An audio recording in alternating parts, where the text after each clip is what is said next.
afternoon, everybody. Welcome to the LTD Board of Directors regular meeting. It is Wednesday, July 21st, 2021. We are here for a virtual meeting and the time's a little different. So thank you everyone who could be here today. And I especially want to say thank you to board members for logging on early as we continue to deal with all of these fun virtual kind of situations we come up with. So I am going to just start off with roll call. Emily Secord. Here. Thanks so much, Emily. Susan Cox. Here. Thank you, Susan. Michelle Weber. Here. Thank you, Michelle. And Don Norden should be, oh, there, he got his cue. There he is right there. We will give him just a moment to log on. And Don, if you could unmute yourself and just let us know that you are present, we'd appreciate that. I am here. Great, thanks so much, Don. So nice to see you. Today, I just want to start off, I do have a few comments as board president and just wanted to draw everyone's attention to the exciting meeting that LTD hosted last week with Congressman Peter DeFazio and then U.S. Secretary of Transportation, Pete Buttigieg. And LTD was the host of a really exciting meeting where labor and union representatives came together. There were elected officials from all over Lane County. And we had some really exciting conversations about what funding looks like in our area for transportation safety. We talked a lot about climate. We talked about infrastructure and the transit infrastructure bill as well, and the Invest in America Act. So really just kudos to LTD staff. I just really want to recognize the hard work that went into hosting so many folks, especially it's been about a year since everyone has been back, and knowing that we all got to see each other's smiles. However, we did wear masks when we were on the bus. That was really exciting. And we got an opportunity to actually have Peter DeFazio and Pete drive one of our electric buses. And they had some really fun comments and feedback about that. So once again, LTD staff, great job. Thank you for hosting that and bringing these important figures to Eugene and raising awareness about how important sustainability is and showcasing off our electric vehicles. So thank you to LTD staff. And then I will move on to comments from the general manager, AJ.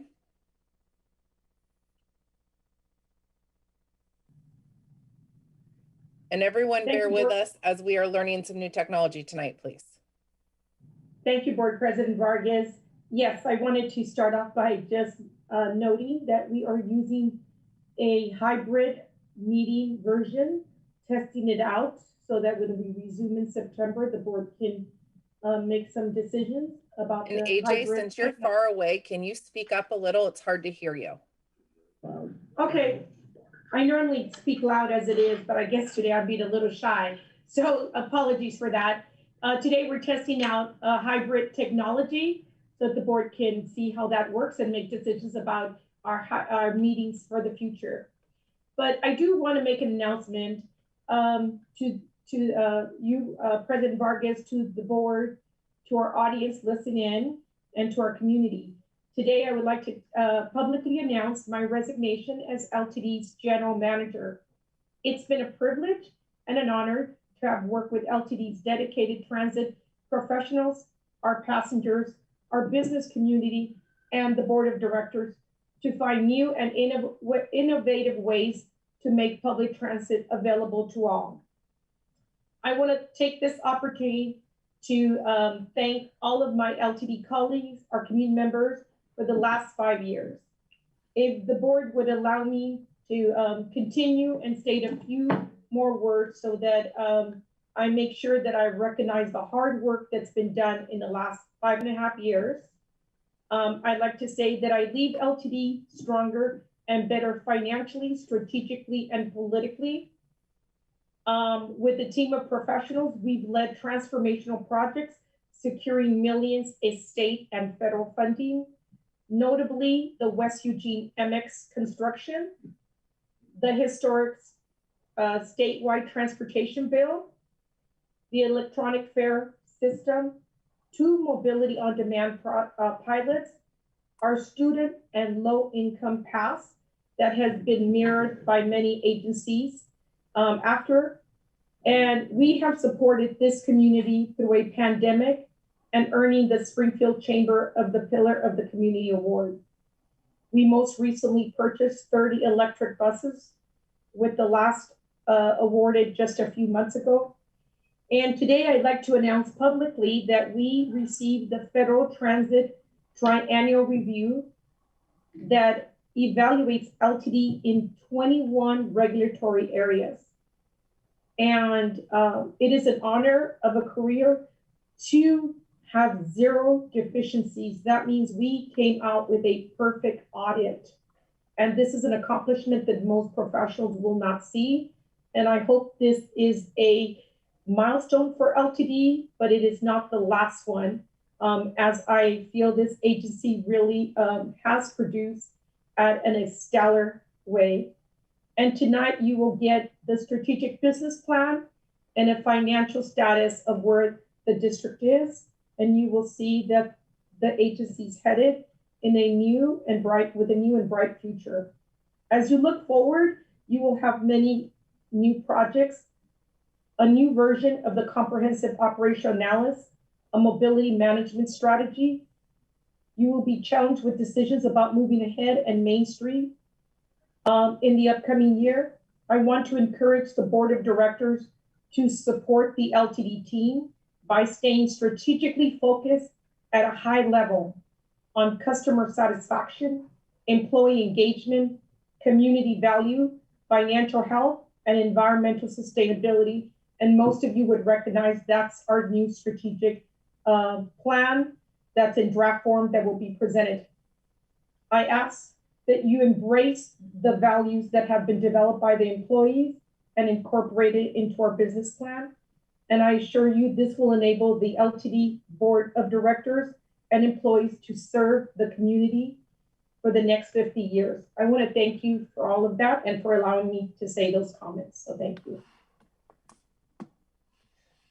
Thank you for that, AJ. And I just want to personally say thank you for your service to LTD. We're very grateful for all of the wonderful things that you highlighted above, and for helping just really elevate the agency and all the fantastic projects that you helped to spearhead. Do any board members wish to address AJ?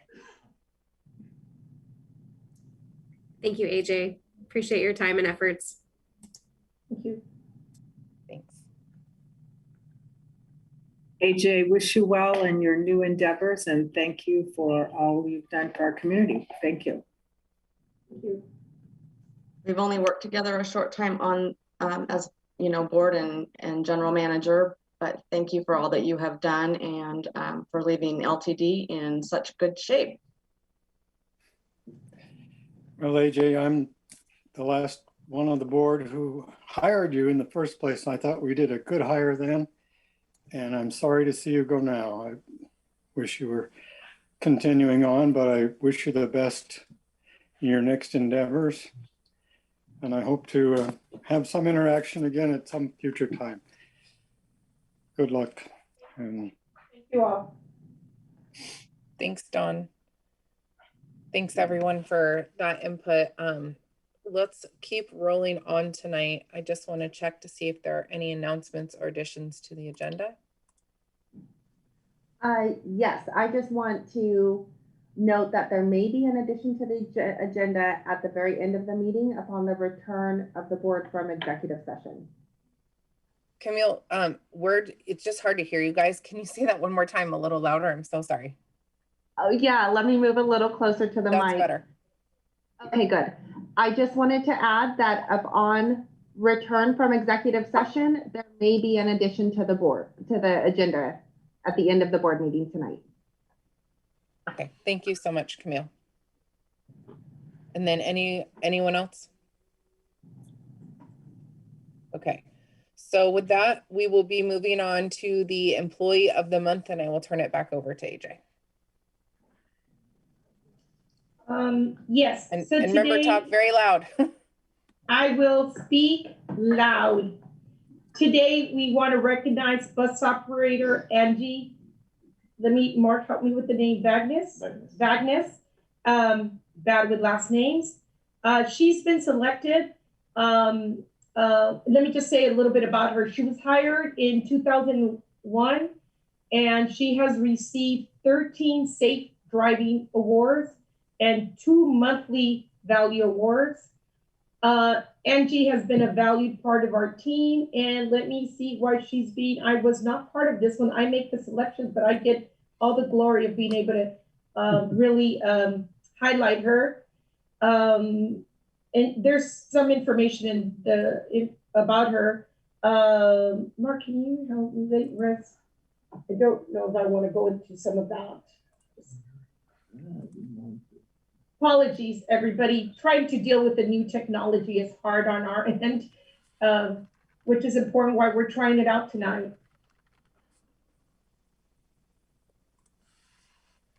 There it is.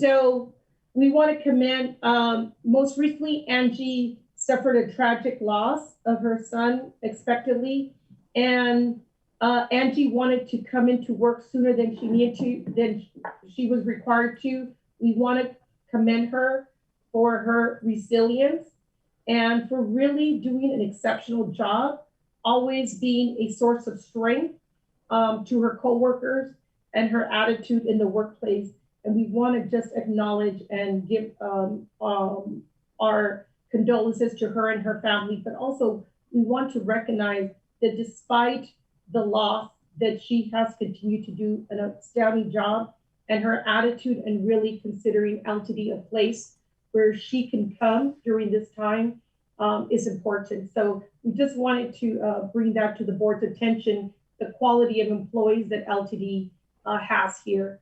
And we just felt it's important for us to acknowledge her and the loss of her son and her bravery during that time. Well, thank you for sharing that, AJ. And hopefully when we can go back to being in person, we'll be able to give handshakes and high fives and hugs to all of these different LTD employees that deserve this recognition, whatever the case may be. And so, Angie, we appreciate your dedication to the organization, and please know, you know, how much we value you. And thank you so much for, you know, just putting LTD high on your priority list despite grief and challenging circumstances. So, Angie, you are very valued. Thank you so much for all that you're doing. And let's go ahead and move on to our next agenda item, audience participation. And Camille, I'm going to turn it over to you.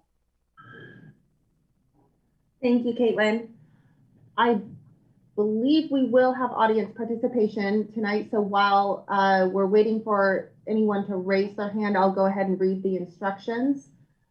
To indicate that you would like to provide testimony, please use the raise your hand button. For those attending via phone only, press *9 on your phone to raise your hand. When it is your time to speak, your name will be called. For those attending via phone only, the last 4 digits of your phone number will be called. Please state your name, city of residence, and who you are representing for the audio record. Once you have provided testimony, your hand will be lowered. Please do not raise your hand again. Only one opportunity to speak is being provided. For those unable or not wanting to speak publicly, testimony will be provided may be provided via email at clerk@ltd.org. And lastly, public testimony is limited to 3 minutes per community member. A timer will be displayed on the screen and will beep when the 3 minutes is up. All right, and I do show 2 individuals. Bear with me just one moment here.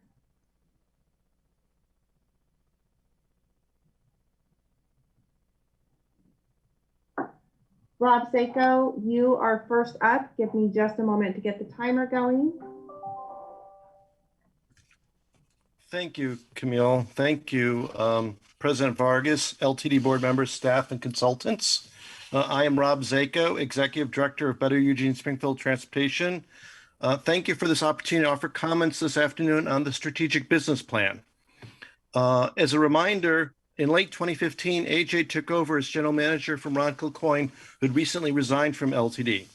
In early 2016, at LTD board retreat, AJ had stayed up late the night before reading lots of plans: the Central Lane Regional Transportation Plan, LTD's Long Range Transit Plan, and many more. She said these were great plans, but they did not tell her what her job was, what the LTD board expected her to accomplish. She said that she needed a strategic business plan to do her job effectively, a medium-range plan for the next 10 years, and a short-range plan for the next 3 years. Now, 5 years later, Best is excited to finally see a proposed plan. In general, we see this as a step in the right direction and support its adoption. But we also see that the proposed plan fails to do all that's needed. First, rather than a 10-year or even a 3-year plan, what you have before you is just a 2-year plan. As such, is more of a biennial work plan, the strategic plan. Still, the listed tasks are good as far as they go. Second, while there are many good elements in the draft plan, it could be more connected with other LTD efforts. For example, there's no explanation of how the strategic plan complements or supersedes the long-range transit plan, nor are we seeing references to LTD's sustainability policy and other adopted policies. Lastly, and most importantly, the proposed plan reads to us like a good transit operations plan for most any transit agency, most anytime, anywhere in the country. We're not seeing the forest for the trees and what in this place at this time is most critical for us in the Lane Transit District service area. In written comments following up on the brief stakeholder survey, we suggested there are exactly 2 major strategic issues for LTD. The first strategic issue, of course, is what transit service will look like coming out of a pandemic, hence how LTD will be different from what it was before the pandemic. We do not have a crystal ball, but we know this is an important question experts in the transit industry are asking. We're surprised that there isn't more mention of the pandemic in the proposed plan. Pardon me here. Second, the second key strategic issue is climate change. As you know, Oregon is getting hotter and burning more. Climate change is here now. We applaud LTD for taking steps to electrify buses, but if few people ride the bus, our community will continue to generate greenhouse gas emissions from people driving. We know because LTD participated in the development of the 2015 Central Lane Scenario Plan, the community needs to double or even triple transit ridership by the year 2035 to be on track with their climate change goals. And more recently, work by LTD staffer Kelly Hoyle confirms that the most LTD can do to fight climate change is to increase ridership. Of course, during the pandemic, public safety concerns have led to deliberately lowering ridership. But as we come out of the pandemic, we expect that climate change concerns will become increasingly prominent. In summary, the proposed strategic plan is a step in the right direction, but more needs to be done to put LTD on a solid course. As a leading partner, Best looks forward to working with LTD towards shared goals. Thank you very much. Thank you, Rob.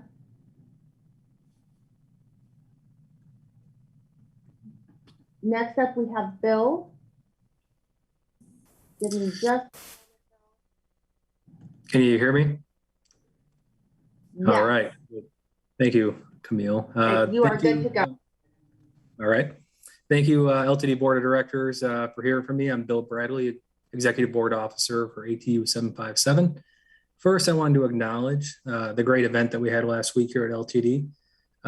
We had about 20 plus labor leaders invited to LTD, and I got great comments from them about the way the agency hosted it, the amount of time that they got with Secretary Buttigieg and Congressman DeFazio, and the relationship that they saw ATU and LTD have while they were observing us for about an hour in the courtyard there. So LTD did a great job putting that event together. I just want to congratulate them on that and for being very good hosts. It was good to see you there, President Vargas, and I think it was great for our employees to see you out there as well. It's been a long time since we've seen people in person, so that was good. Secondly, I'd like to talk about the strategic business plan. You know, listening to Mr. Zako's remarks, I can agree. We can never be satisfied with the status quo, but having a plan that we can all point to from the top to the bottom to understand what our goals are going forward is good. So when management's asking or seeking a direction, it's better for the frontline workforce to know what the direction is. And for us as a director, board of directors, LTD management, frontline workforce to be aligned in what those goals are, and understand what we want our outcomes to be. I think that's going to provide us a lot of focus in our conversations. LTD is going to have a big lift on its hand as we come out of COVID-19, and having a good focused conversation on how do we get to that next level. This plan is going to help us get there. Having actual metrics to measure our success by will be something new for this organization to really show the public. I'm very encouraged by that. You know, when I was talking to our members about having a strategic business plan, one of the ways I sold participation in some of the forums that were put out there, I call it a management accountability plan. And in some ways, that's what this is. But it also helps me as a union leader understand where management wants to go. And for me, how do we get there? And how do we get there in the best way possible? So I see this plan as a way of developing a path forward for working together. You know, sad to see that AJ is leaving. I do wish her the best success in her future endeavors. You know, whoever remains, you know, in the district or whoever we hire coming out of this, you know, we have something to point to, something to work towards, and not be satisfied with where we're at right now. So I would endorse the passage of the strategic business plan as it's presented. It was gathered with robust conversations with ATU leadership and our members. And I think we're all feeling pretty good about moving forward in the next 2 years. And hopefully we can, you know, develop and get better at developing these plans and come up with a 5-year and a 10-year plan like Mr. Zako had referred to. But let's take this first step. I think that's very important. So with that, I'll conclude my remarks, but thank you for your time this evening. Thank you, Bill. And Caitlin, I am not showing anyone else wishing they would like to speak, so I will hand it back to you. Thank you, Camille. And today is an exciting meeting, and Rob and Bill both alluded to that. It's pretty exciting that we get to talk about the strategic business plan in just a few minutes. So let's just roll on and get to our next few agenda items so we can get to what everyone's been waiting for. So let's do board member reports. And I do not see Leah or Marianne in the audience. And so I'll probably speak on SPC when we get there, but I'm gonna give all of you an opportunity to share first on what committees you have been attending and letting us know what's going on. So feel free to just unmute yourself and hop in when you're ready. I'll just join. I've been involved with the Lane Act for, well, we've gone through several extra meetings and stuff for the last few months, and developing a pilot and developing the area commission's relationship with ODOT.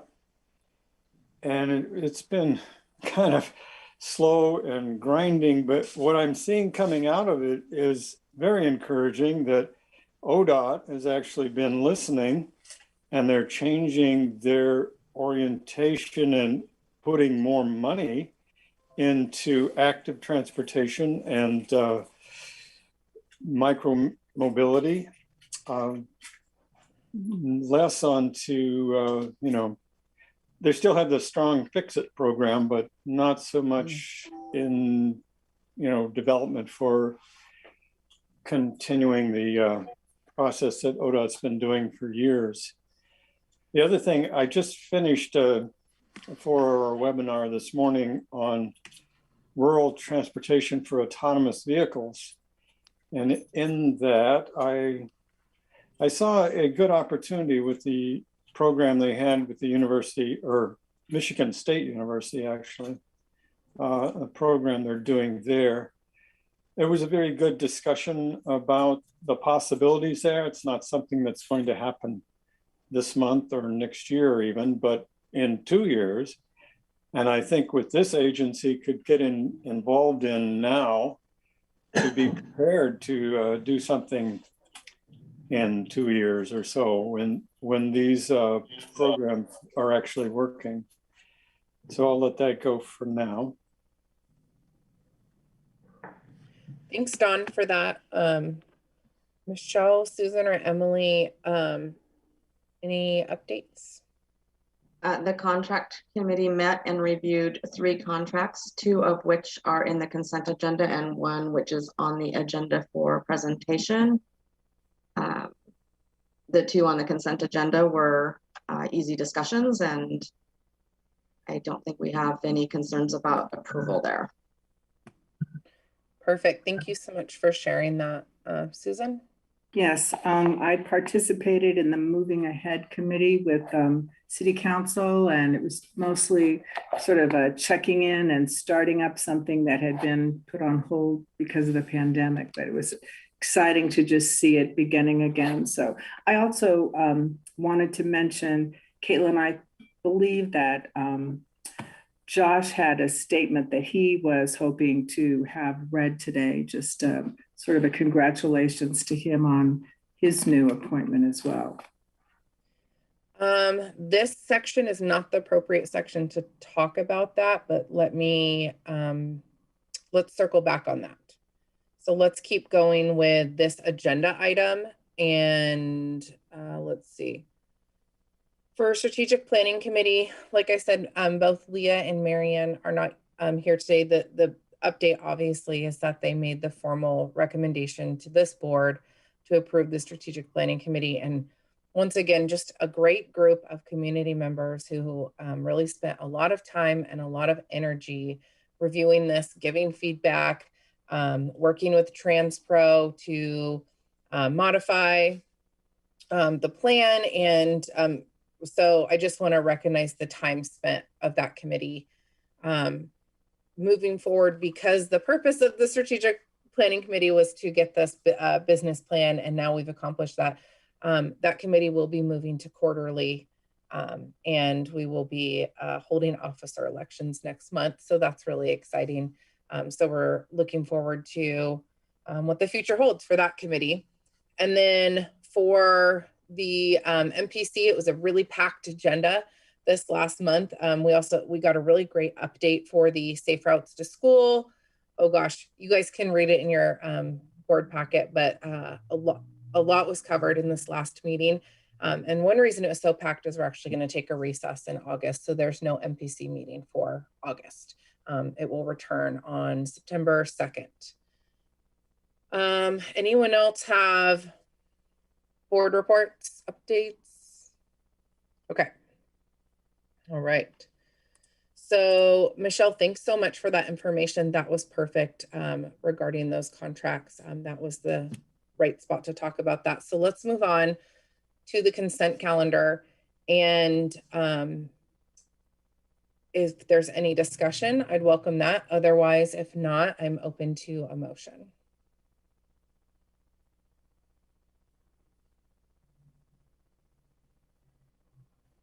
I move adoption of LTD resolution number 2021-07-21-035. It is hereby resolved that the consent calendar for July 21st, 2021 is approved as presented. And I'll second that. Great, thank you so much. Motion was given by Michelle and second by Emily. I'm just going to do a roll call vote. Let's start with Emily. Yes. Thank you, Emily. Michelle? Yes. Thank you, Michelle. And Susan? Yes. Thanks, Susan. And Dawn? Aye. All right, I also vote aye, so that passes unanimously. Thank you so much, everyone. So we are right on time. Let's see, our board packet said 4 o'clock and it is 3:59. So we are killing it already. Like I said, thank you so much, Bill and Rob, earlier for your comments on the strategic business plan. This is the moment we've been waiting for. I wish we had a drum roll queued up. I'd like to welcome Lindsay and Mark from TransPro. We have Tom and Kim here from LTD. And they're going to be going through their presentation. We're going to hold off questions and comments until they are completed with their presentation, and we'll go from there. So welcome, everyone. We're so excited to see you today. Thanks, Caitlin. I'm going to kick things off, and good morning, or I'm sorry, good afternoon, board members. We're at a point after 6 months of hard but energizing work by the board, SPC, the staff, and our consultants, where we're asking the board tonight to adopt LTD's first strategic business plan. Lindsay Schofield and Mark Ash are joining us tonight and we'll be going through a presentation on the strategic business plan, at which point we'll ask you for your adoption. So Lindsay and Mark, thank you. Tom, thank you, everyone. We're really excited to be here at this point. It's hard to believe that it was just a few short months ago that it seems that we got started with you all on this, but I know that really this team has been working and setting the foundation for this for a long time, and that has really culminated in this in the strategic business plan. So really excited to walk through it with you all tonight. So we will just, again, give an overview of the process of engagement, a little bit of context for what you're seeing and how the pieces fit together. We'll actually go into the document and walk you through the main components of the plan. And we will also, as was mentioned earlier in the agenda, be requesting that you consider the adoption of this plan and that you all, LTD, can go on and take the steps to implement the plan and refine it and really continue to work strategically and with great purpose over the coming years. And then we will just wrap up with a quick update on next steps as well. So as you know, the process has been robust. You heard that in some of the comments from the public engagement period. And it really does underscore that collaboration is one of those core values that guides LTD's work. So you'll see that show up as a core value. And it was something that was demonstrated really throughout this process. So staff throughout the organization across all departments have invested well over 500 hours in doing this all pretty much virtually. So I think, as you're seeing the last few weeks, there's been some more on-site engagement, and certainly some folks in the front lines in those departments, when we engaged with them, they were physically in the same room. But much of this plan was done virtually, and just want to give kudos to them for adapting to these conditions, because it's definitely a lot more fun to be able to work together in the same room on these sorts of these plans. So a couple of highlights: there are a number of workshops. We've had one-on-ones with each of you all as board members, had launched a targeted community stakeholder, and really got good feedback and folks involved through the strategic planning committee. A lot of meetings, meeting with ATU, meeting with the diversity council at Lane Transit, and working with the core project team week in and week out to bring this forth to you. So again, we're really excited about sharing this progress and sharing this deliverable. So just a quick reminder of the strategic planning committee's process. So really on a monthly basis have provided really key feedback and insights that have helped shape the final plan. Each month tackled a different element of the plan, and I'll try to highlight some of those areas as we're going through the plan that ultimately were modified. And what we'll also share is that when they recommended this for adoption, really it was for all of the content and substance of the plan. What we'll be developing for you all is an enhanced table of contents for readability, and also an executive summary. So if someone doesn't need to look through a 50-page document, they can get the 10-page version and be able to get a sense of the overall highest level outcomes and important areas. So I wanted to pause and just share again how all of these pieces fit together. So the idea of the plan is to be very actionable. And that's really what sets apart this plan from a lot of strategic plans. We see a lot of organizations have strategic plans that sound great, and then they sit on a shelf, and maybe we revisit them in a year and they don't have very strong metrics. So it's a little bit fuzzy whether we actually are accomplishing what's in our strategic plan. And so this is really designed so that we're using the mission and vision as the guiding North Stars. Those will be enduring, and then they cascade into the outcomes, which you heard AJ allude to in the beginning around customer satisfaction, employee engagement, community value, financial health, and sustainability. Having really clear stakes in the ground around the next 3 fiscal years in regards to what those outcomes are going to be in each of those areas. And then having a way on an annual basis to actually, and in fact, a quarterly basis, to actually set targets and measure and report progress. So the tactics are really those work activities, those work plans that are going to allow staff to work on the right things to produce those outcomes. And the scorecard will be the performance metrics that tell us if we're tracking and trending in the right direction on those key metrics that matter to us actually achieving those outcomes. And so with this structure and this framework, it's something that will continue to be matured and adopted over time as more data comes in and is available, as you all get familiar and comfortable with the cadence of reporting. So we're excited about the future for LTD, not only because of these great goals that are outlined here and such a strong and clear mission and vision, but also because we know that from our engagement with staff and leadership that everyone's hearts and minds really are invested in this and really care about the success of the organization, and that will make a huge difference in the implementation.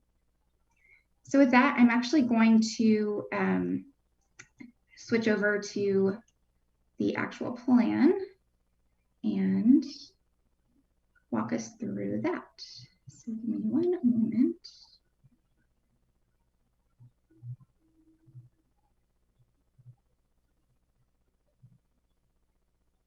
All right.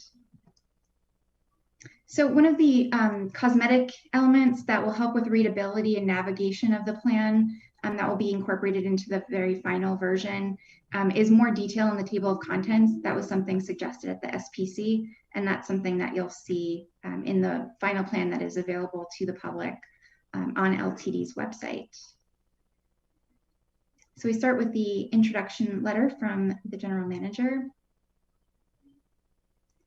The executive summary really outlines, again, this robust engagement process and how LTD really did demonstrate that value of collaboration through the process, whether it was through the strategic planning committee, through the all hands inside the bus meetings, which engaged staff throughout the organization to really dive into values and get critical feedback to make the plan something that folks really care about and had an opportunity to contribute to. Here is the mission and vision and values. So these, again, are those guiding principles. So the mission, connecting our community, is something that really distills down the core of why LTD exists. And it means so much to all the folks that have served on the SPC, that are in leadership and staff, this concept of actually being able to make those connections for people, whether it's to jobs or to healthcare or to educational opportunities. There are so many aspects that this really does represent, and it's something that the team is really excited that everyone will be able to recite the mission statement. So, you know, in the past, many folks wouldn't be able to, off the top of their heads, know what the mission statement was. It existed on the website and on documents, but this is something that can be incorporated into a number of mediums, and they're really excited about how clear this message really is. The vision is something that we did really collaborate and make some edits and tweaks to based on the SPC feedback as well as the stakeholder survey. And it is, in all that we do, we are committed to creating a more connected, sustainable, and equitable community. And so that's what LTD really strives to become. So as we're thinking about the tactics and the metrics and the outcomes, are we making sure that what we're doing is going to allow us to achieve that vision? The values are those organizational guiding principles that are really representing how individuals and as a team, LTD is showing up and behaving on their way to the future. So it's really something that was important to involve a lot of staff throughout the organization. And it actually incorporates all of that feedback about how we actually show up with these values.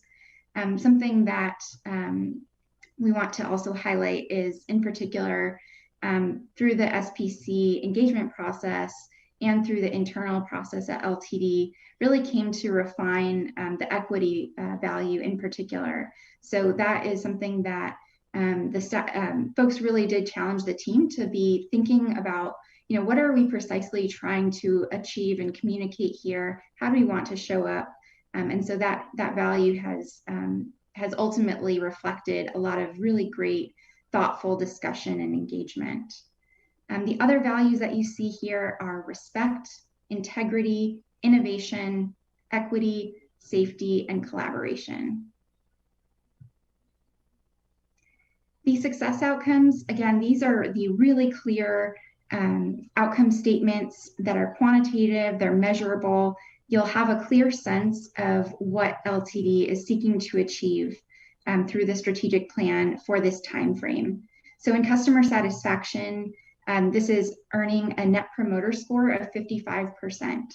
And Net Promoter Score, for those who might not be familiar with it, it is a metric that's used not only in the transit agency, but also across industries, particularly service industries. And it really gets at the likelihood to recommend service to a friend or family member.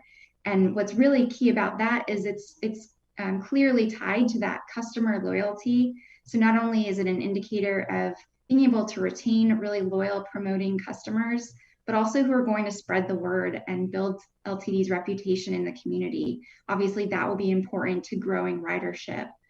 So it's a really key area to focus, and that's why you see that as particularly coming out of the pandemic and recognizing the services that are provided to essential workers, and as we're restarting the economy and going forward out of the pandemic. Employee engagement is something that LTD has set an outcome goal of 65%. And you can see it's in the fine print here.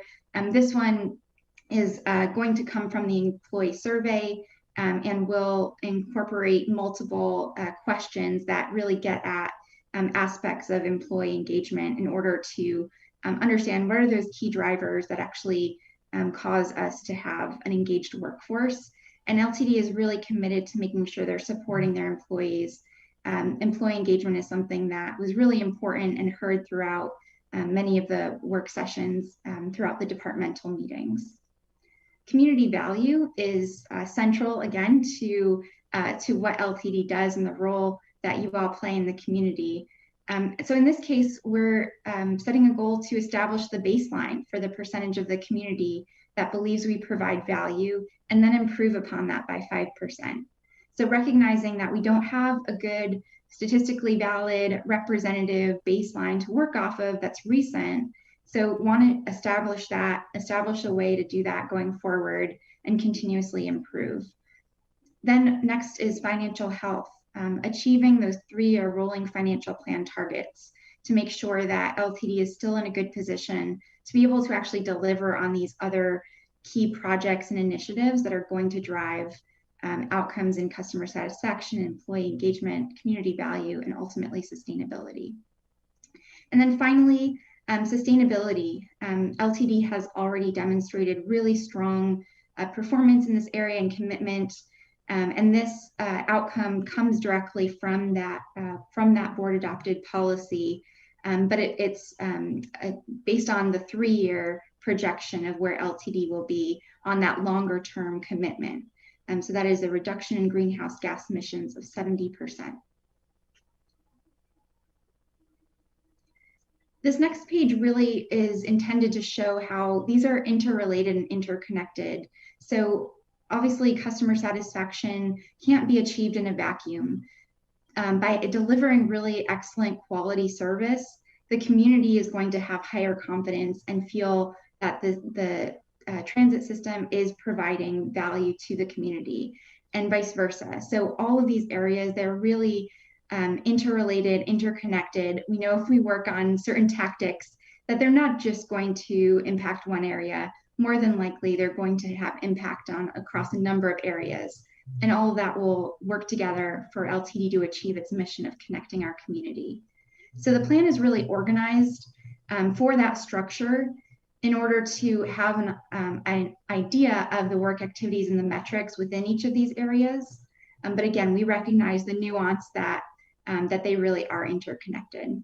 So throughout the plan, to make it easy to navigate, that's why you'll see these areas highlighted where you have work plan tactics and performance metrics that are each aligned with one of these key strategic areas of focus. This next piece, I won't go into detail, but I'll orient you to what you'll find in this section. So this is the work plan. It's really what LTD staff is going to be working really diligently on over the next few years. And many of these tactics will continue on to future years as well, but there will be some that cycle in and out. So there will be, as part of the refresh process, there will be additional tactics, and there may be some that are only going to span a year, and then LTD will be able to focus on the next thing. But it really is, as we go, it really aligns with the budget. It recognizes that we can't work on everything at once, so we have to make really wise decisions about what our priorities are and how we're going to allocate our resources. So here, in each of the areas, each of the strategic areas, there's a page that summarizes what all of the tactics are in that area. And then for each one, you'll get a glimpse in terms of the quarterly milestones and who at LTD actually owns that tactic. So that will, again, enhance transparency and have something that, that the board and SPC and the community can really see that LTD is making progress on elements that are measurable and can demonstrate what's working and what's not working. So it provides, again, that source of information for evaluating and constantly improving upon the work activities and the metrics. And within each of these, each owner, even though there is a single owner in terms of making sure that nothing falls through the cracks, each owner has a team of people, and in most cases, that team of people is cross-departmental. And so we're really breaking down silos, continuing to collaborate, which is one of those key values. So you will also know that that their team is really comprehensive in how they're thinking about tackling each of these tactics. So I'm actually going to jump ahead. We're not going to go into the details of each of these at this moment, but I encourage you to scan through them if you haven't already. And I will jump us down to the to the scorecard, which is the scorecard, which we gave a little bit of a preview in, I believe, the last update we provided you all. But it's really to provide that clarity of 100-point scale, which we're all comfortable and familiar with. We know what a 0 to 100 performance looks like, and it gives us a benchmark. So if we're at 78 points, we'll know that, if we get 80 points the next quarter, we'll have a sense of where we're trending overall across all of these areas. And we'll be able to drill down into each of these strategic areas as well. So perhaps there's one area that we'll do really strong in, and there'll be other areas that we may do less strong in. But it gives us, again, that really transparent tool, not only to have ownership within the organization, but also that that accountability and ability to provide oversight with real data behind it. So we're really excited about this performance scorecard and what it will allow you all to engage upon. So I'll actually share with you, this is one of the edits, and I'll make it a little bit wider, is the organizational scorecard. And what this shows is that within each of these areas, there are a number of metrics. And I will tell you, in transit, there's no shortage of potential metrics. So this could be 10 times as long. LTD certainly has information systems and software that can spit out 10 times as many metrics. But we really worked with the team to whittle this to the critical metrics that we think are going to best demonstrate whether we're on track in these key areas. So you'll see some of these have specific goals. Things like on-time performance are common metrics that have been measured in a consistent manner for a number of years. And so they have very clear sense of goals for those. But in this first year, a lot of this is going to be establishing what's our baseline and how do we go about continuously improving and setting goals around that. And what you'll see here is that there will be an ability to measure on a quarterly basis. LTD will share, will be, once implemented, the first reporting period is anticipated to be Q2 of this fiscal year. And then each year in subsequent years, we'll have full year of data each quarter to be able to measure against. Each metric has a number of goal points, again, helping to provide that lens of what are the things that are most important. So if something like overall customer satisfaction is underperforming, that's going to be one of those areas that we really want to put a lot of focus and attention on, because it's one of the highest weighted metrics in the scorecard. So again, really helps LTD staff with prioritizing and being able to know what are the levers that are going to most allow us to be successful. Each of these has an owner, just like the tactics, but of course, a lot of these have many contributors to the actual performance and success. And then each metric has a definition, so it's really clear what we mean when we talk about each of these measures, so that both for consistency within the organization, but also that transparency to the community. And finally, each one has an information system, and you'll notice that there's a lot of surveys in here. And what this is really setting up is that LTD is going to be engaging more than ever with their community, both with existing customers, with their employees, but also with the broader community. So there's no way to be successful without actually doing ongoing work to hear the voices and respond to the priorities of customers, community members, and employees. So I won't go again into all of the details on every single metric, but just want to orient you to what you'll start to see as you engage as a board with the management team over the next several years.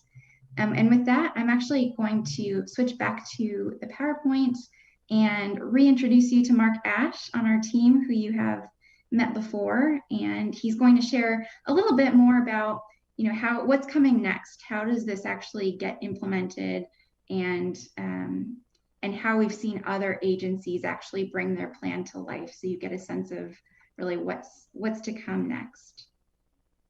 Super, thanks, Lindsay. Good afternoon, all. Lindsay, thanks for taking us on the tour of that. We oftentimes will say that this moment is not insignificant, because you begin to think how difficult it is to get 10 friends to agree upon where to go to dinner. And here you're trying to get dozens of people to come together and align around how to spend tens of millions of dollars to deliver a higher level of public service. So congratulations to the board, to management, to the employees, and to the groups, the constituency groups that worked to really arrive at that point of what your strategic business plan could look like. Now becomes the exciting work of how do you take this business plan and actually cause it to change the way that you work, and really change the way that the board oversees management's work to be able to deliver that success. It's only as good as the paper it's printed on. What causes it to come to life is the way we begin to change the work that we do and begin to change the way the board oversees management's performance to deliver the strategic business plan. So you've seen this slide a number of times, and I'll spend just a minute here as you begin to think about the why and the what, mission, vision, values that Lindsay took us through. The clear definition of what, and I think we heard some of your speakers reference this, that clarity of the outcomes that we're looking to produce. I actually texted Lindsay when I heard the president of the ATU talk about how he's able to see how their employees' work ties directly to organizational results. That's exactly the kind of ownership that you want to be able to see from your employees, and exciting to see the president of the collective bargaining unit hearing that and seeing how it will help the members understand that they are clear on what the objectives look like in regards to the outcomes that the board will be looking at. The board really lives on the left-hand side of this slide. mission, vision, values, clarity of success outcomes.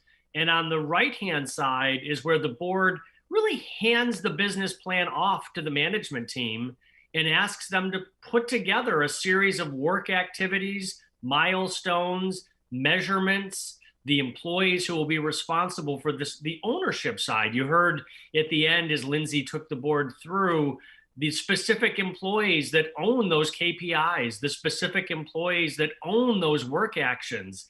That's what the CEO has responsibility for, is to ensure that he or she has a team to execute the how and has a team to be able to own those KPIs and the like that the board will be looking at to ensure, is the management team putting itself in a position to produce those outcomes which the board so very much cares about at the end of the year. No board should be willing to simply turn the organization over and at the end of the year look to see whether or not management has been successful. You want to be able to have quarterly check-ins. That's why those quarterly meetings are so critically important, to be able to monitor, does management need to make adjustments in order to produce the outcomes which we're looking to be able to enjoy. The next slide really speaks to this relationship of how to begin adjusting the relationship between board and management to be able to execute and realize your strategic plan. And so as you think about the three core responsibilities of a board, any board, happens to be a transit board in this case, I serve on a college board and work with a number of boards across the country. The reality is there are three core responsibilities. The first is hire a professional chief executive to be able to lead the management team in the organization. Fortunately, you have a chief executive today. The second core responsibility is to root for and ensure that the CEO is being successful. That's the importance of these quarterly check-ins, for you to be able to see, is the CEO and his or her management team producing the outcomes which you both have aligned around? The outcomes are what the board is interested in. Is the CEO putting the board in a position to be able to realize those outcomes? And then the third core element of a board's responsibility is to review the CEO's performance on an annual basis and look to see objectively, is the CEO producing the outcomes which we care about? And subjectively, is the CEO doing it with the spirit that the board cares about, the values that are included in your strategic business plan? That both sides of that are important. The reason we share this slide here and you think about the teeter-totter of this is, by definition, all of the authority lives on the left-hand side. It lives with the board. That's where the authority lives. But the board aligns with its CEO and management team around the outcomes which the board expects, and then establishes a quarterly review process to be able to see, is the business plan working? Is it putting us in a position to be able to produce those outcomes? So it's that teeter-totter of the relationship between board and management. And as the president of the union said so artfully, if we have clarity of what the goals are, we can all work with much greater purpose to be able to produce them. That's what's in your strategic business plan, are exactly those outcomes. It's a critical slide, and we can spend more time on it as the board begins to think about, how does the board govern itself in that relationship with your chief executive and management team to focus your time and agenda around realizing the outcomes rather than the latest and loudest, which may wind up showing up in front of you. The last slide, which I would want to take us to, is the slide which really begins to speak to how you bring this plan to life.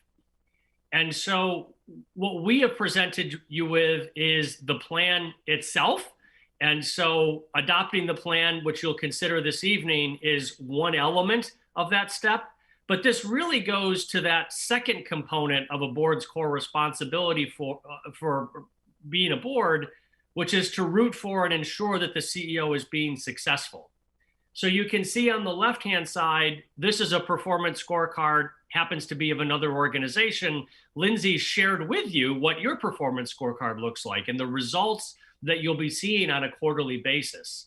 In the middle, you should recognize this. This is actually the CEO performance review wizard that the board would be able to use to perform their third primary function, which is reviewing your CEO's performance to produce the results of the outcomes which you would measure in your performance scorecard. And then finally, and this is the most critical part, is ensuring that you stay focused on those work activities that you've aligned around at the beginning of the year, designed to produce the outcomes which you want to be able to realize at the end of the year. Management may make some adjustments, right? Not everything is going to unfold the way we expected. It's relatively easy to put some success outcomes there and lay out the work plan that you think is the right work plan. If you'd adopted this 18 months ago, none of us would have seen COVID coming. And so things need to be adjusted during the course of the year to be able to produce the outcomes, but it's that relationship between board and management, that clarity of results that you're looking to be able to produce.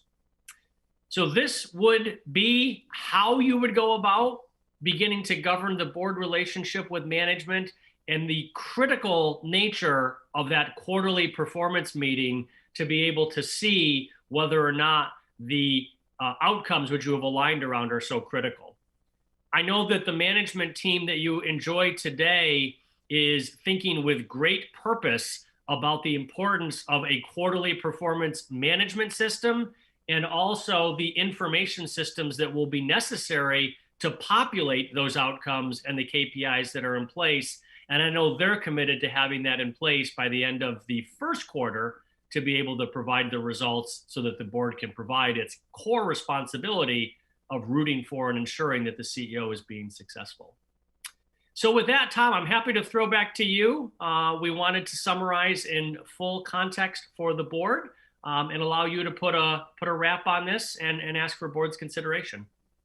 Great, thanks, Mark and Lindsay. So again, we're asking the board to take action to adopt the strategic business plan tonight.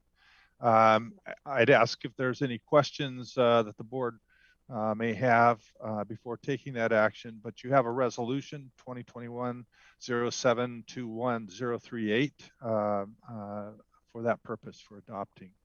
So again, any questions the board has before taking action?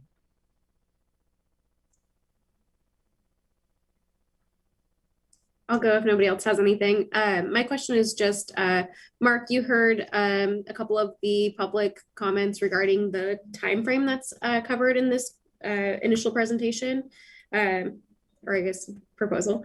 And I just wondered what your thoughts were on taking this from a 2-year timeline and stretching that out over 10-year. I think that's probably pretty realistic, but I just wanted to get your opportunity to give you some feedback, to get some feedback. Sure.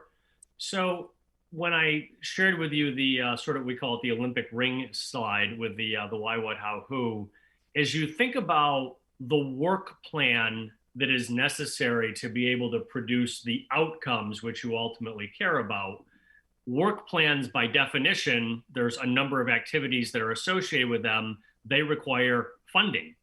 And so you typically want to tie your budget process, the annual budget process which you engage in, to fund those work activities. Our experience has been that organizations that try to think out, 10 years, particularly from an operating perspective, thinking about business outcomes, it's very difficult to imagine what the world would look like, 10 years from now. And the ability to think about work actions 3 and 5 and 10 years out and tie them to an annual budget process is not typically going to put an organization in place to be able to produce outcomes for you to be able to review your CEO's performance. If I can add something to Emily and the rest of the board, I want you to understand this is actually a 3-year plan. Because of when you're adopting it in the beginning of this fiscal year, we're going to have 2 years and 3 quarters to report on before we come to you with an update to this plan, which would be in 3 years. So just so you know, it's 2 3/4 years, not 2 years. And that's simply because of when it's being adopted and when we would be starting to report. So. Yeah, and Tom, I was just going to add or mention, based on conversations we've had previously, this is a framework and a guideline, not necessarily a hard and fast, detailed rule. In terms of the 3-year timeframe, or? No, just in general, just saying that just because it has that timeline on it and these are the guidelines, that it doesn't mean that this is the only thing that we're going to be operating within. So. Yes, I think you're correct. Yeah.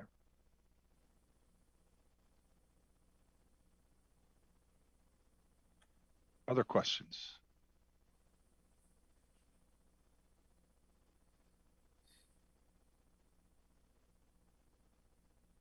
Don? Well, I'm prepared to move for approval of the adoption resolution number 2021-07-21-038. Whereas the LTD board has directed the general manager to prepare a strategic business plan to the district. Whereas the LTD board has received information about the strategic business plan development process and process updates at its work session in February 21 and regular meetings in April and June 21. Whereas the strategic planning committee has provided questions, comments, and input to strengthen the strategic business plan development process at its regular meetings in January, March, April, and May of 2021.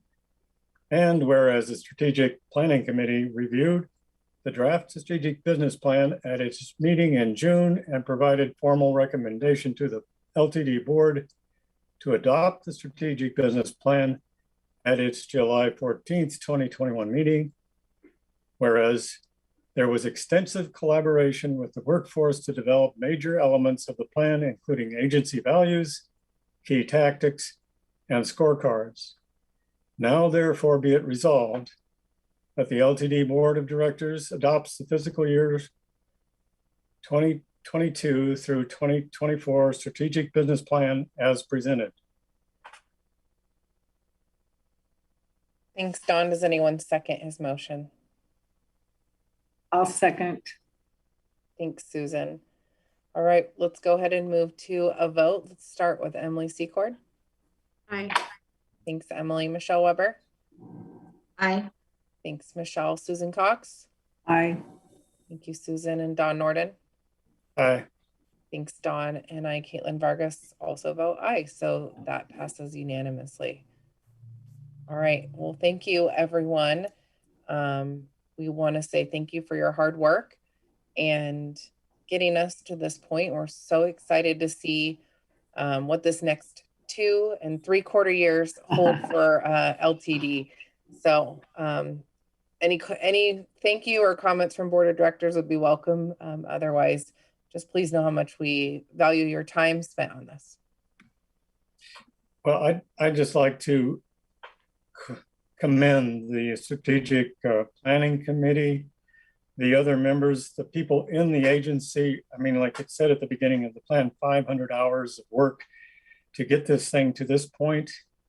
And it took everybody and all these other community members to do it. And I'm pleased to see it come to fruition, at least this far. Well said, Dawn. Thank you. Anyone else? I echo the comments made by Caitlin and Dawn, and just appreciate all of the hard work by staff and board members and community members and TransPro and just the whole, we've seen this in several stages. I came into it a lot later than most of you did, but great job. Great. All right. Well, thank you so much. We are going to move on to our next agenda item. I'd like to welcome John Allen. We're going to be talking about the contract amendment for contract for medical transportation management. And John, I'll turn it over to you. Welcome.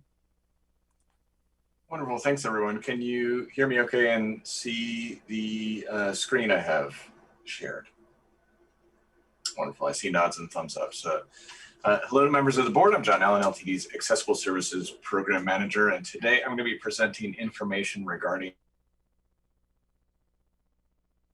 recording in progress. 1-year contract extension to continue service uninterrupted while leading to a request for proposals for a new contract.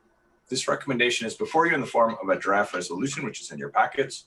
This recommendation and resolution has been reviewed by the contract committee, and there were no concerns. This agenda item was originally placed by the contract committee on the consent calendar for today's meeting. Recording in progress. Calendar, so you have an opportunity to hear the presentation that we normally would have intended for the work session before moving on the resolution. So I'm going to try to be quick, understanding that this is a busy day with the upcoming executive session, but I will have time at the end to answer any questions you have that I haven't already addressed. So let me make mention. John, we're doing really well with the time, so feel free to just take your time. Perfect. Thank you. I appreciate that. So let me just make mention of the main points that I'm going to be going over today. RideSource serves as our complimentary paratransit service, and this is a federal requirement to provide transportation for older adults and people with disabilities who are unable to use our fixed route buses. It's also our Medicaid transportation brokerage, and it's the umbrella for many of our grant-funded programs that benefit older adults and people with disabilities. So to begin, LTD owns RideSource. We own a building at 2nd and Garfield, and we own a fleet of over 50 RideSource branded vehicles. However, we contract out the operations of the service, currently operated by Medical Transportation Management, who I'll refer to as MTM from now on. Our current contract with MTM is set to expire, so we're happy with MTM's performance, and normally I'd be coming to you looking to exercise the first of 3 two-year extensions that were written into the contract.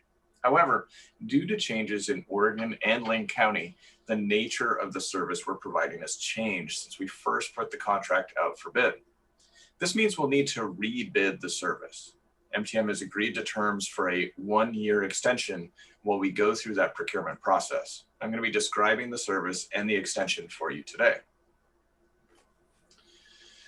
So you're already aware that RideSource is an origin to destination service for older adults and people with disabilities. You might also know that RideSource is a mandatory service, a requirement for LTD to receive federal funds. This ensures that we have a complimentary paratransit service alongside our fixed route bus system. It works in much the same way, except trips are scheduled in advance and can go to any locations within a 3/4 mile radius from anywhere that our fixed route buses go in the metropolitan area. So we pick someone up right where they're at and take them exactly where they need to go. And for many people, that's what RideSource is known for. We do these trips measured in the hundreds of thousands. However, RideSource is much more than that, and it's the umbrella term for the call center that schedules and dispatches many different services for our community of older adults and people with disabilities. So besides our ADA paratransit service, our largest service is Medicaid.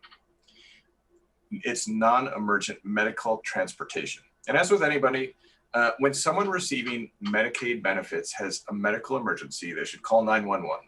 However, for medical transportation to get to scheduled or routine medical care and appointments, or even just picking up a refill for a prescription, they can call RideSource. We typically schedule and dispatch trips for these appointments with an external fleet that use local taxis and medical transport companies.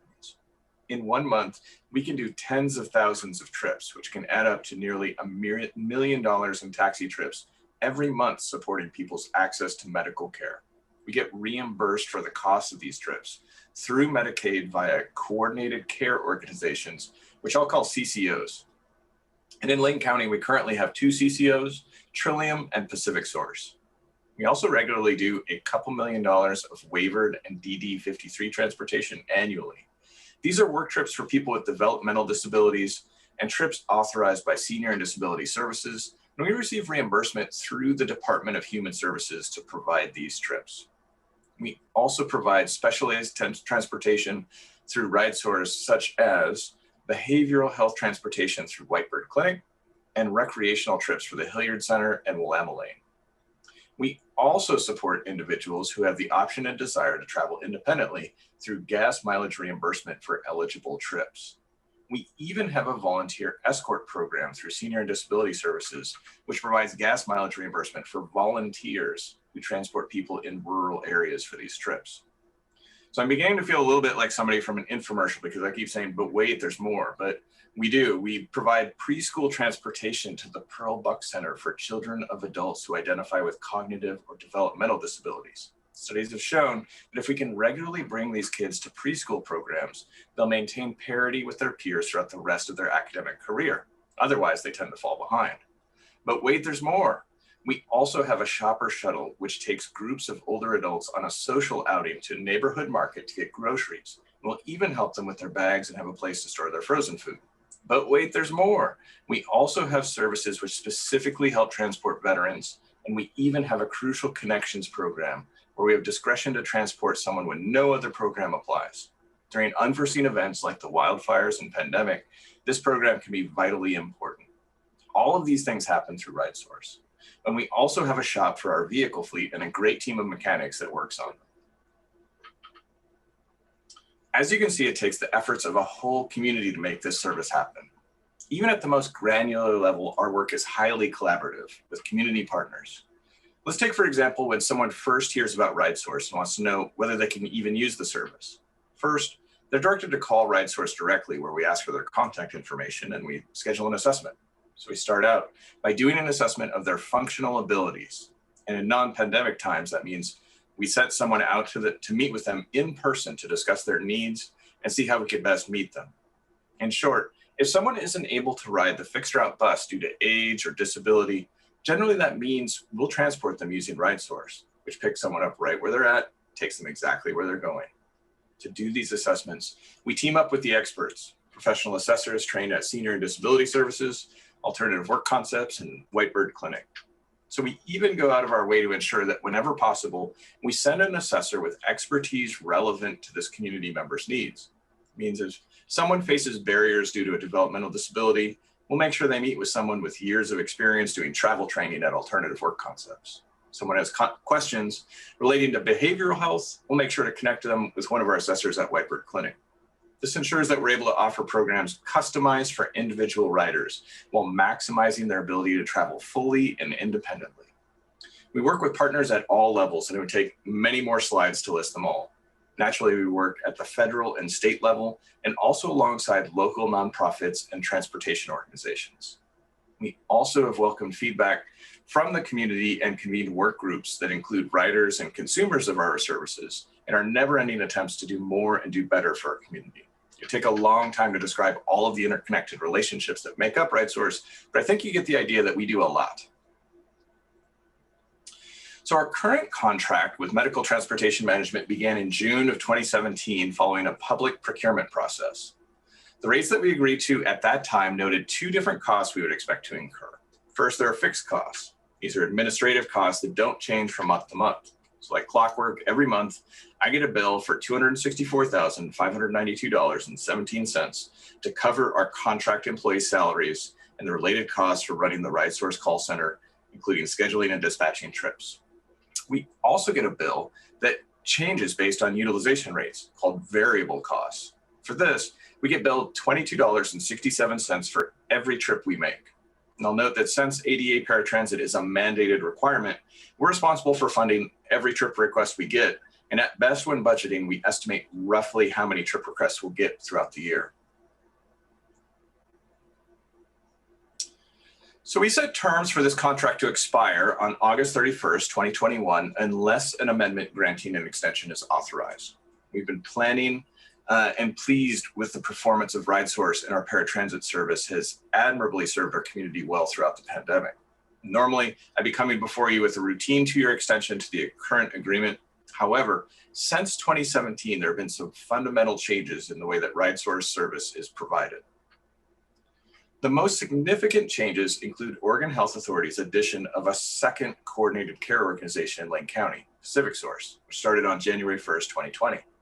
As we serve as Lane County's Medicaid transportation brokerage, LTD entered into agreements with PacificSource to become responsible providing non-emergent medical transportation for their membership, as we've already done with Trillium members for many years now. Another significant change was the Oregon legislature's passage of new coordinated care organization requirements, which are known as CCO 2.0. These set new rules for Medicaid transportation brokerages such as ours, which includes new transportation and reporting requirements, which we've been in the process of implementing.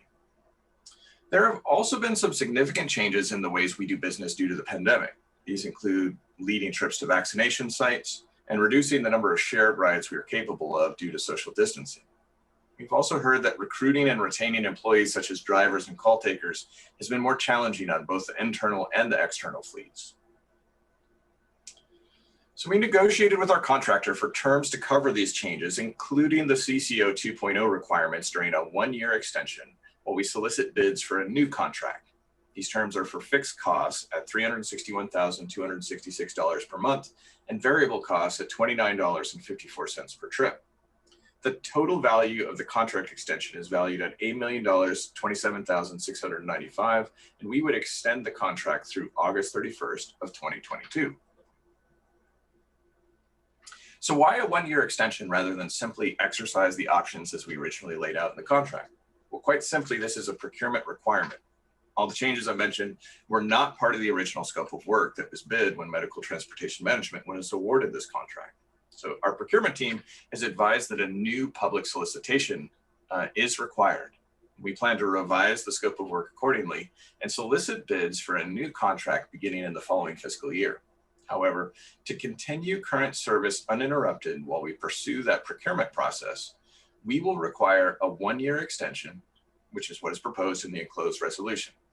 Our current service provider would be welcome to bid on the upcoming solicitation, as would any other qualified organization. We come before the contract committee and the board to request that this extension for the current contract be considered. And in summary, our new contract includes several new terms based on the revised scope of work, which addresses the flexibility we've needed throughout the pandemic, the CCO 2.0 requirements, adding another Medicaid brokerage, and the additional staffing needed to provide these services. We'll be looking for the best value from a contractor to provide these services for our community through the public solicitation. We come before the board asking for a motion authorizing the enclosed resolution, allowing for the 1-year extension.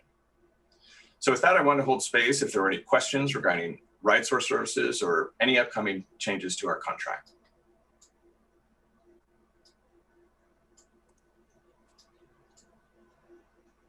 Well, thank you, John. If anyone has any questions, feel free to unmute yourself or raise your hand.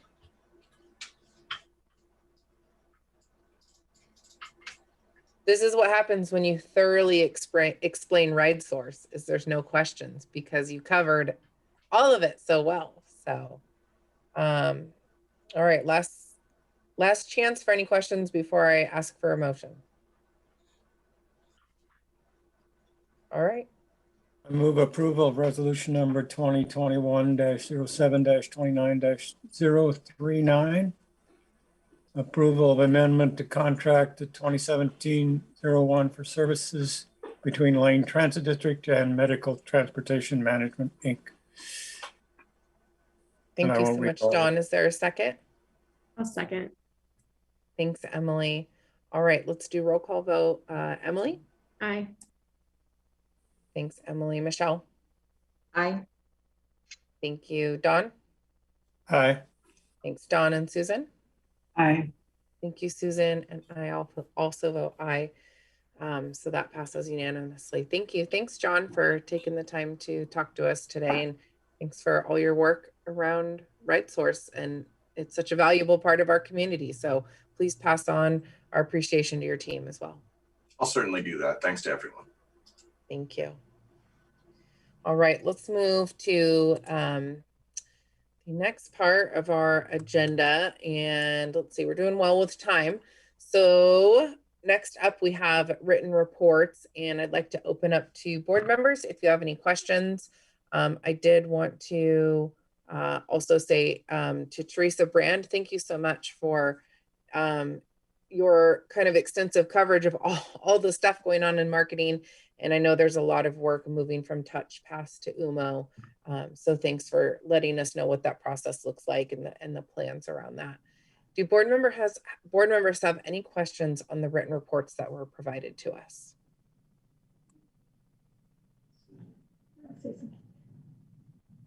Board President? Yes, ma'am. I see Emily, which is great, took her mic off, but I do want to point the board's attention to the fact that today's written report includes let me speak louder. I can see you guys trying to hear. Apologies. Today's reports include the requirement to receive a preliminary financial report for the previous fiscal year. And that is a state mandate. So I do want to indicate that it's there.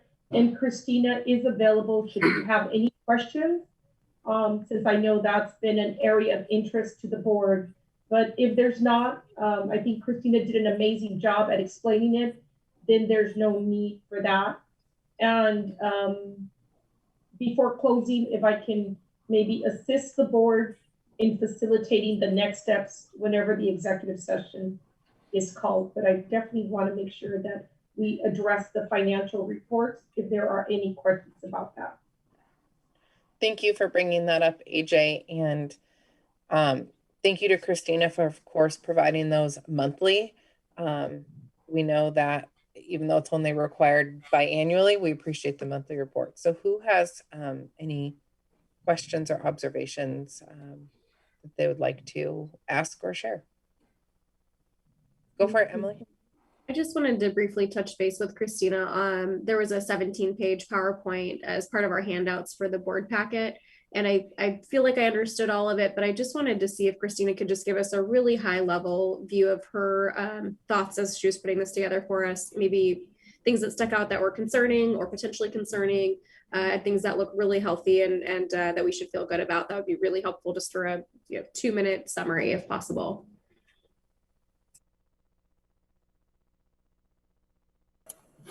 So can you hear me? Can people hear me or not hear me? You can hear me. Okay. Yeah, sorry, we gave thumbs up.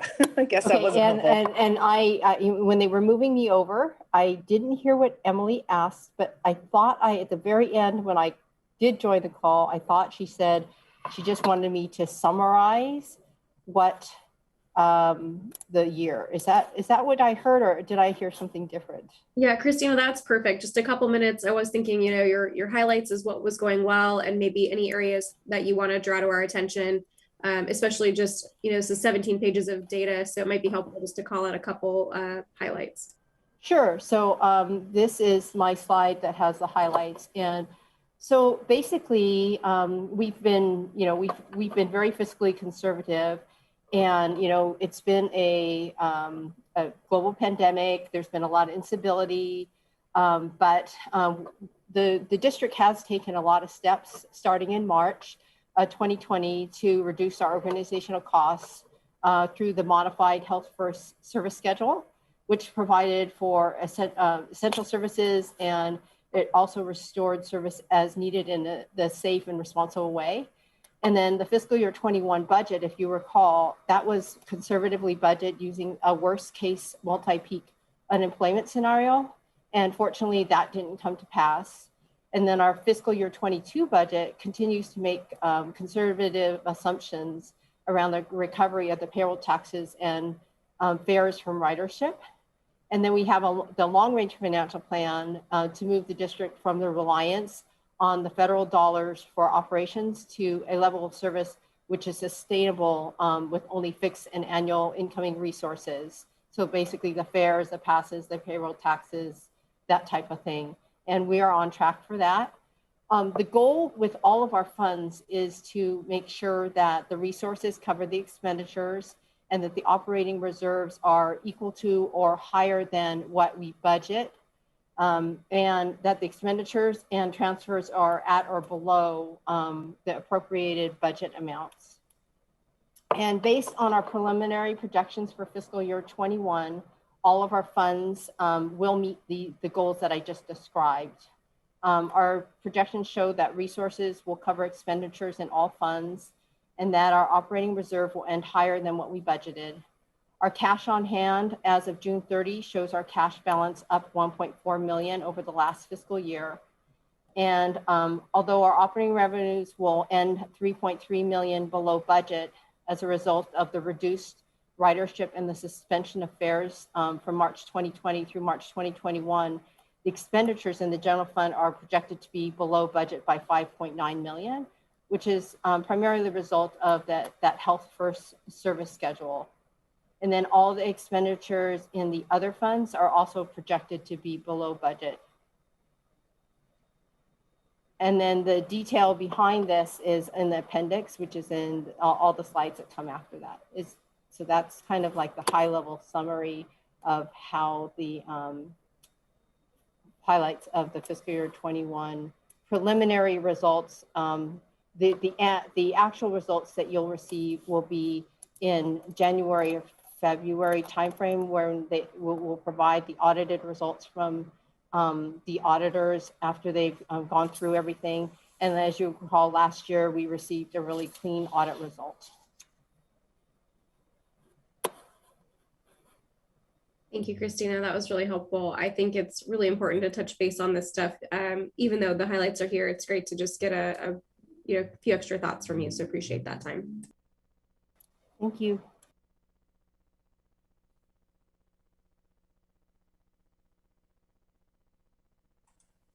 Well, we have Christina. Does anyone else have questions for her?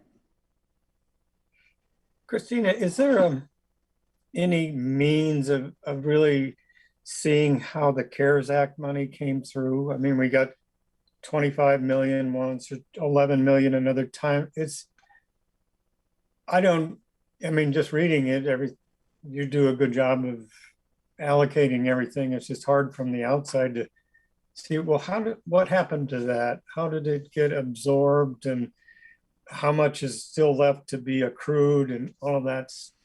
Is there an easy way to explain that? So the CARES Act actually will be used to cover any gaps between what the revenues are that came in and the expenditures that we have, because we had an increase in expenditures related to some of the additional work around cleaning and the barriers and things like that. And then on the revenue side, when we stopped collecting fares, there's a loss in revenue. So we have not done the drawdown yet, but what we've done is we have submitted to the FTA a draft of what our drawdown would look like for fiscal year 2021, so they can review it. We want to make sure that the technical review is done in advance so that there are no questions, and that we continue to have a clean audit, like the comprehensive review that AJ just talked about, how we had a clean audit, so that having that technical review before we actually do the drawdown is an important piece to making sure that it stays clean. So until we finish that technical review, I would be not comfortable talking to what the actual amount would be that was drawn down against any of those CARES Act yet. Yeah, I appreciate that. We'll see that later then.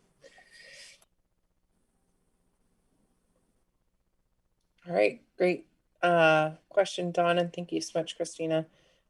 Susan and Michelle, I just want to check in with you to see if either of you had questions for Christina. Okay. Thank you. Thanks, Christina. We appreciate it. And any other questions on any other written reports?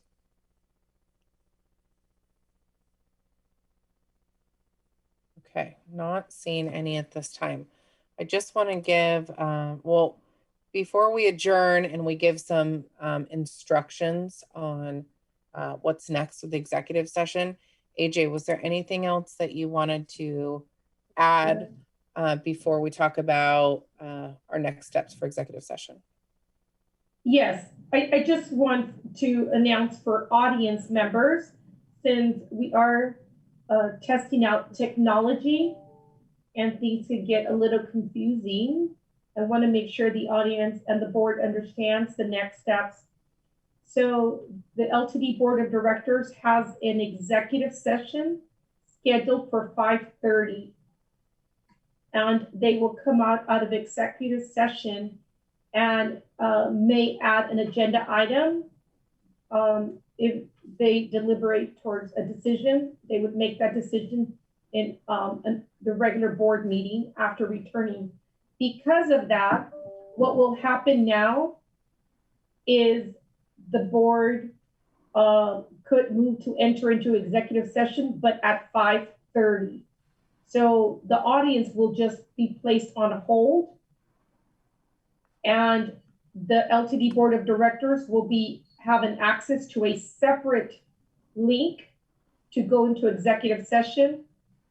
Once that executive session is completed, the board of directors will return back to this link, and any audience members will be able to, of course, witness, be part of the audience while the board of directors, should they choose to make a decision, makes a decision. So I'm looking at, that may be about an hour from now for the audience. Does that make sense, that there would be a pause? So what they will see on their end is probably just a static link, screen that LCOG facilitates in having that. So audience members can log off and log back on, or they can stay on for that hour. But we anticipate an hour approximately, but I definitely will say that it really depends on the length of the executive session. So I just want to make sure that that's understood. Does the board have any questions about the 5:30 separate link? No, okay.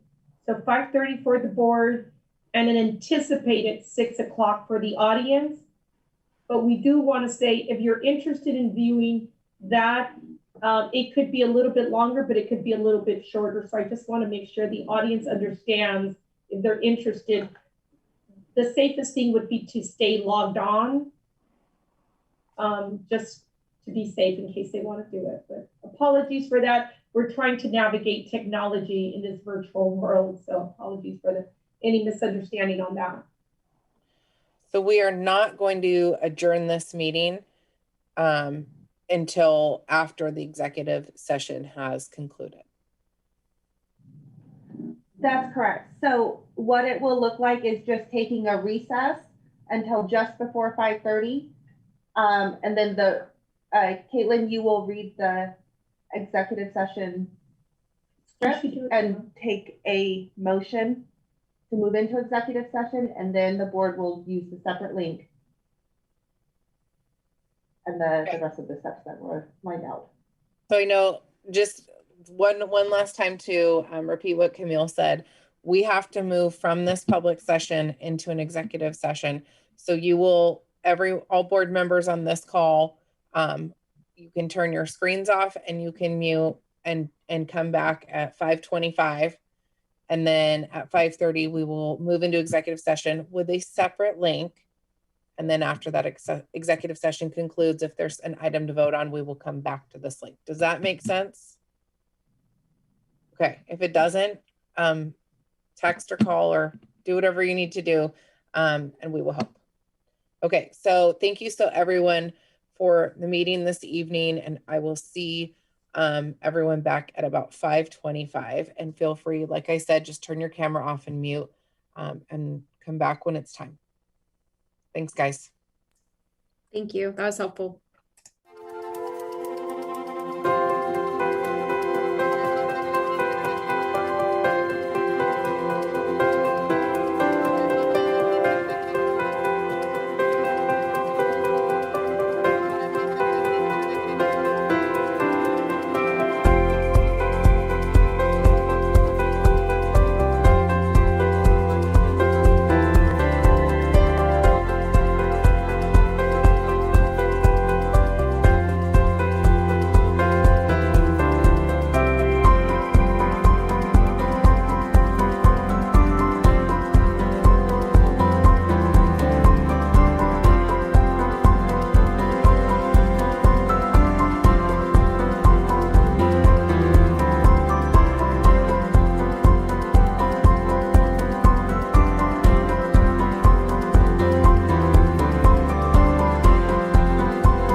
Hey, Caitlin, Dawn is in the process of rejoining. Great, thanks so much.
Caitlin, we were able to get Don on the phone, so he'll be on the audio recording, so we now have a quorum. That's perfect. Thank you so much. Someone must have been tuning in these last few minutes and thinking their volume didn't work because we weren't talking, but it does work. Thank you everyone for tuning back in. The Lane Transit District Board of Directors will meet in executive non-public session pursuant to ORS 192.6602F to consider information or records that are exempt from by law from public inspection. A separate Zoom webinar link has been provided under separate cover to representatives of the news media and designated staff allowed to attend the executive session. Representative of the news media are specifically directed not to report on any of the deliberations during the executive sessions, except to state the general subject of these sessions as previously announced. No decision may be made in executive session.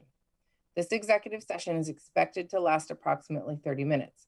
The meeting will adjourn at the conclusion of the executive session. So I now need to ask for a motion to move into executive session. So For motion. Thank you so much, Emily.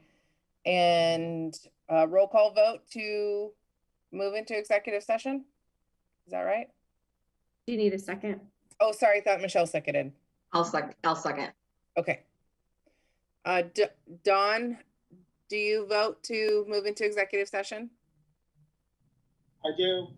Yes. Thank you, Dawn. Emily? Yes. Thank you, Emily. Michelle? Yes. Okay. And I also vote positively. So the next thing we are going to do, board members, you will now use that separate Zoom link to go into the executive session. Okay, John, you can use the new link. Okay, we can hang up.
over our time limit. We do not have a motion that we are going to be voting on. And so we will just be adjourning this meeting. Once again, thank you to the attendees for hanging in there, but there's going to be no motion. So to the board members, does everyone know what to do when we adjourn? How to get back on the other link? Okay. Okay, so I'd like to formally adjourn this regular meeting for the Board of Directors for July 21st. Thank you.